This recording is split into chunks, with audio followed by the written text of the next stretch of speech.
آ گیا عین لڑائی میں اگر وقت نماز، قبلہ روحوں کے زمیں بوس ہوئی قوم حجاز، ایک ہی صف میں کھڑے ہو گئے محمود و ایاز، نہ کوئی بندہ رہا اور نہ کوئی بندہ نواز، بندہ و صاحب و محتاج و غنی ایک ہوئے، تیری سرکار میں پہنچے تو سبھی ایک ہوئے۔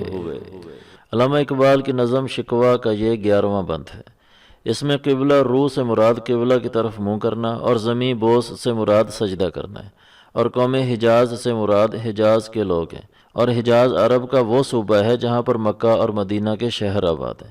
جس طرح ہم کسی کو دیوبندی کہتے ہیں تو اس کا یہ مطلب نہیں ہوتا کہ وہ انڈیا کے شہر دیوبند کا رہنے والا ہے، بلکہ اس کا مطلب یہ ہوتا ہے کہ دیوبند سے جو ایک عقیدہ نکلا تھا اس کا ماننے والا ہے۔ بالکل اسی طرح اس جگہ پر قوم حجاز سے مراد مسلمان ہیں، یعنی وہ لوگ جنہوں نے مکہ اور مدینہ سے نکلنے والی دعوت پر لبیک کہا اور اسے قبول کیا۔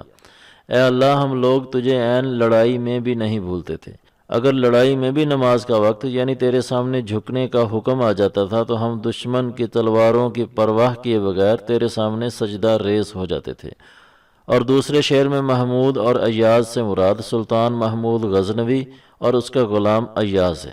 بندہ سے مراد غلام اور بندہ نواز سے مراد آقا ہے۔ مطلب یہ کہ تیرے حکم کے مطابق ہم نے انسانوں کو برابری کا درس دیا، اور اس کی زندہ مثال یہ تھی کہ ہم آقا اور غلام ایک ہی صف میں ایک ساتھ کھڑے ہو کر تیرے دربار میں جھکتے تھے۔ تیسرے شعر میں ہے کہ چاہے کوئی غریب تھا یا امیر، غلام تھا یا آقا، جب تیرے دربار میں جھکتے تھے تو سب ایک ہی تھے، کسی نے تیرے سامنے تکبر اور اپنی بڑائی کا مظاہرہ نہیں کیا۔ امید ہے کہ اس بند کا تلفظ، مشکل الفاظ کے معنی اور تشریح کے بعد اس کا مدعا اور مقصود بھی آپ کی سمجھ میں آ گیا ہوگا۔